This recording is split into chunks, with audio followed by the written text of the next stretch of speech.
Well, hey everybody, it's Sandy and welcome back to my channel dedicated to helping you advocate for your own health one topic at a time. Today I want to talk about a product called CastCoverz. So as some of you who already have been following my channel for a while know that I had the basal thumb joint, the CMC joint repair with a tendon transfer not too long ago. And I'm past the 2-week mark now, doing better and better, but I still do have an immobilized hand and thumb. I have a spica cast, so the thumb is isolated and immobilized. I can move the very last joint on it. I'm supposed to wiggle that frequently, but I can't oppose the thumb or anything like that. So I'm in a cast for another couple of weeks, and then I'm going to be in some sort of a splint, and I'm going to be doing a lot of intensive physical therapy. So I'm just going to take this thing off here for you guys and show you a problem. Here's the problem. Casts are made of this lightweight material. You know, they used to be really heavy back in the day when they were plaster. Now they're this rolled tape that they put on over some cotton gauze, and it dries very hard and, of course, inflexible because it's meant to immobilize whatever it's holding. But this stuff is really rough, right? And I have found that this is very hard on my clothing. I think I've said before, I've had pilling shirts and fraying pillows and fabrics that are getting caught on this thing, and it's just really annoying. On top of that, you know, I was a germaphobe before pandemic, so let's face it, the cast is not washed or cleaned. It can become a petri dish. Anything that it's in contact with, you're bringing home and you can't really wash off. So the idea of having something to cover it that I could then take off when I get home and throw in the wash, kind of like having a face shield or a mask in some ways. Now, I didn't find too many products on this. When you search around for something to cover a cast, it almost always has to do with some kind of a plastic that's going to be watertight so that you can take a shower. Of course, you do have to cover the cast when you take a shower. And the product I'm talking about here today does not address that, and that's not what it's for. So this is the only thing I found really to address the issues that I was concerned about, since I already had something to cover it when I shower, and I had that sort of checked off the list already. But I didn't have anything to sort of protect me from any germs that this thing might pick up and bring home, and I didn't have anything to protect my clothing and my upholstery and everything else, like I said. So I found CastCoverz, and I'll tell you everything, good, bad, ugly, and I will put down in the description box below a link to the product through Amazon. Now, I typically don't do any affiliate links on my channel. Most of my channel has to do with people's health, safety, well-being. I don't want the room for bias that something like a commission would create. This is a little more of an elective item. I am going to put an affiliate link down in the description box. Of course, you don't have to use that. So CastCoverz retail for roughly $18 a piece. Sometimes it's a few cents more, sometimes it's a few cents less, and actually it seemed to change. Like, I started looking at them and thinking about them one day.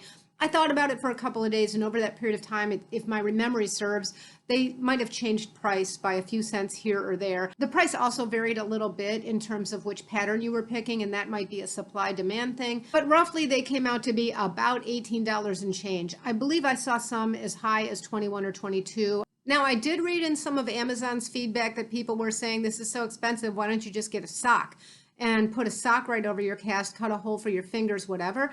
Yeah, I don't have a sock that's going to fit over this. I don't know about you guys, but even my husband's socks will not fit over this. So yeah, that wasn't going to work for me. If you can find something like that and it works for you, the hand circumference and the inflexible, casted thumb just makes that option impossible. So if you've got some other trick, all the more power to you, and please share it in the comments section. They are machine washable. They say to machine wash on cold and hang dry, do not iron. I don't know why you would want to iron these. I have washed each one of these now several times. They wash beautifully. I wash them in my machine on a hand wash cycle, so there's minimal agitation there. Sometimes I put them in a delicates bag, and sometimes I have not, and I haven't really noticed a difference. They have weathered, being washed several times very nicely. Everything's intact. I don't see stitching coming out or anything fraying. Now, they are made of like a nylon lycra. I'm going to try to give you a close-up of this. See if that'll focus for you. It's real thin, and it's sort of like, it feels like it's bathing suit material. There you have a tag inside that tells you not only the washing instructions, it also says it's latex free, which is a nice thing to know. A lot of times things with some stretch in them have some latex. This does not. I will give them credit. What I found a lot of times, as you guys know, when I was doing mask reviews, is that very often the instructions that you see on the item do not match the instructions that you see in the literature or in the Amazon page or wherever you're looking at a listing. In this case, everything matches. Everything says to wash delicate, cold, and hang dry. Now, in terms of measuring it, there are different sizes. I'm going to try to give you a look at the size chart. So you've got small, medium, and large sizes. You also have categories of short cast and long cast. It was a little confusing for me to eyeball it. I kind of wish they had short and long up top and then small, medium, and large going vertically, because if you think about it, what you really have to do is you have to go to the short cast or the long cast first, depending on what you have. Long means it's up past your elbow. Short means it's below your elbow. No matter how close it comes to the elbow, it's still considered a short cast if it doesn't cover the elbow. So you have to look at the measurement in that category first. So you pick your long or short. Obviously, my cast is a short cast, and I fit squarely into the medium. That says it's 11 inches long, 9 to 11 inches in circumference. They show you where to measure the length and where to measure the circumference. They want you to measure that circumference pretty high up on the cast, not down by the hand. It was really helpful to read that they said 80% of people fall into the medium category no matter what. So if you're sort of on the fence, I would think the medium was right. I can't speak from experience on that, but I fit squarely into the medium, and the medium is working for me. They also say on their literature that if you have measurements that fall outside of what they have to offer, that you're special, and they say contact us, which I think is really nice. I don't know what they would do. It sounds like they're able to accommodate and will do so. Of course, I don't have any experience executing that option, but it was sure nice and refreshing to read that. In addition to that, it says at the bottom of the size chart, sizes are for standard casts, not for casted thumbs or fingers. So I have a casted thumb, and therein lies one concern. So let me get into the complaints that I saw in the customer feedback, that the things that concerned me the most that I saw repeated themes on. One was obviously the expense. These seem kind of expensive, like at 18 bucks a pop. It seems like this probably cost them a couple dollars to make. You know, I suspect that has to do with the supply and demand curve. If some other company came out and started making these, we'd probably see the prices start dropping. In the meantime, you know, I can't fault them for charging what the market will bear. I'm sure they determine what price they're going to charge, and they see how they're selling and vary it from there. But the other complaint I saw is that some people said this doesn't fit over the spica cast, even though it does have a hole for it. So it's got a hole for the thumb here, but it's assuming your thumb is free.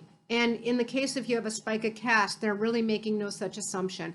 I did read in the Amazon reviews that some reviewers said it just doesn't fit over the spica cast.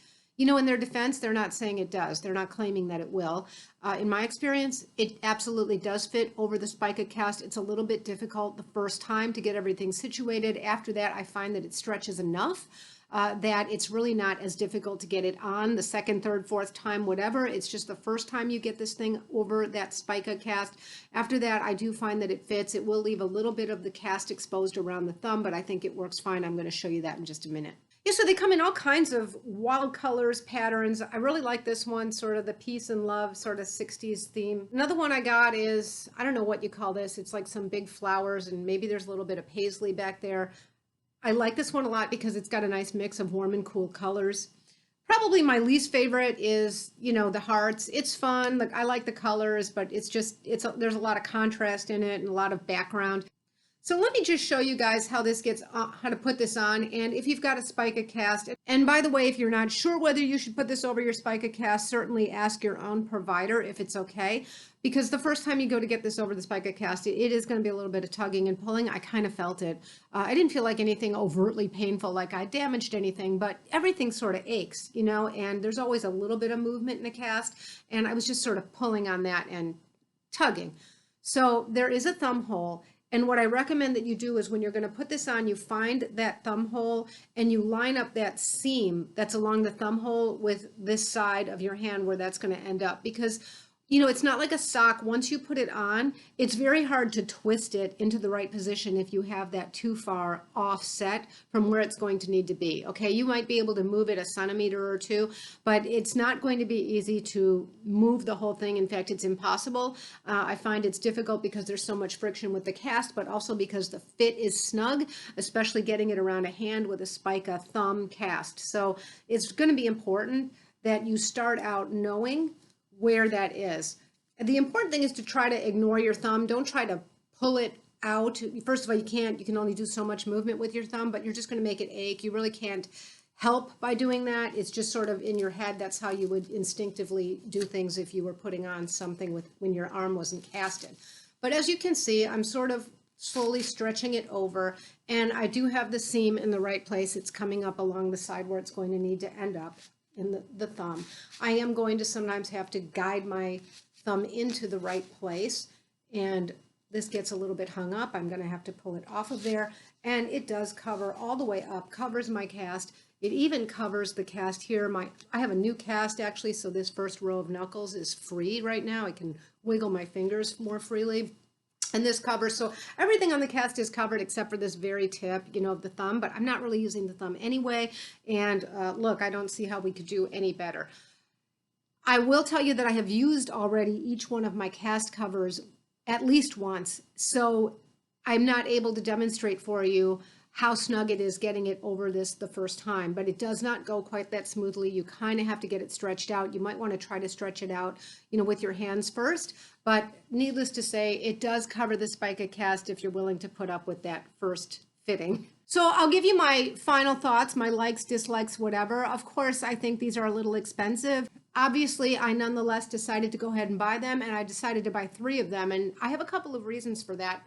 First of all, when I add up, if I just get a few shirts pilled and frayed or a pillow frayed or something like that, after I've done that a few times, I'm well over $18. So I think this is, probably a practical thing that's going to save me something in the long run. Secondly, I've often said on this channel I was kind of a germaphobe before the pandemic. But, let's be honest, a cast is gross. A cast can become a petri dish. A cast doesn't get washed. So anything that it encounters outside of your home, you're bringing in your home. Especially these days, that's really concerning to me. So I really like the idea of having something to put over this. And if I'm out and have to go inside somewhere, once I come home, I can just pull this thing off, throw it in the wash. And I know that that's protected that cast and, kept it a little bit more clean. I think of it as sort of a face shield for my arm. So I really like having that. And that's why I decided to buy 3, honestly, because I could always have, one that was in the wash. Let's say it's drying and I can't get to it. Well, if I have to come home and throw one in the wash, then I have another one that I can put on and wear around the house at that moment. So I don't think you need 3. I decided to do it, and I think it's working out well for me, and it's certainly nice and convenient to have 3. They do dry really quickly, so, in retrospect, maybe I would have gotten away with 2. Yeah, so in short, it's saving my clothing and upholstery, and it's also a hygienic measure to some extent. One thing I wish they might add is some more sort of quiet colors. They have some like really rock solids, and then most everything else is really pretty loud like this. I just wish they had some, maybe more tight patterns that, were a little more subdued, something in between. When I said that they're made out of what feels like swimming suit material, I sort of feel like they look like swimming suits as well. That's okay, it's not so bad, but if I had something on the wish list, I would have chosen maybe a more subdued pattern that was just a little more quiet. Yeah, so that's what I have to say about CastCoverz. I'll let you know if I have any further experience that's noteworthy. I will put them down, the link in the description box for you. Let me know if any of you guys have tried these and what your experience was. And until next time, be well. Bye-bye.